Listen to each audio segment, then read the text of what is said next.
film making हाँ student help करना चाहते हैं जर्नलिज्म की या फिर मास कम्युनिकेशन एक मेथड से जो आपकी पसंद का कोई मतलब न्यूज़पेपर एडवर्टाइजिंग किया या स्कूल के लिए काम या फिर आप वेब सीरीज के लिए काम किसी भी चीज के सबसे पहले आपको स्टोरी टेल आपका मीडियम कुछ भी हो सकता है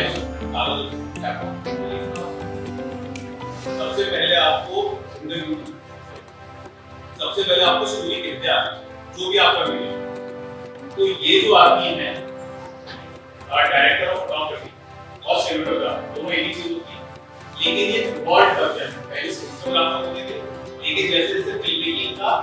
लेवल बढ़ता गया डिजिटल आ गई बहुत ज्यादा हाई फाई हो गया इसमें ग्राफिक्स भी ऐड हो गए उसी चीज को एडवांस में डीओपी डायरेक्टर और फोटोग्राफर सुनना कितना नाम में कितनी वो है डायरेक्टर और फोटोग्राफर यानी कि जो डिजाइन का कैमरे का बहुत बड़ा है डायरेक्टर ऑफ फोटोग्राफी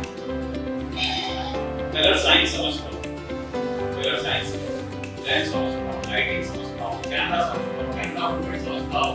कैमरे में और एक्टर्स की स्टेजिंग और प्लेसिंग समझता हूँ जब हम क्या आएगा इसीलिए मैं कह रहा हूँ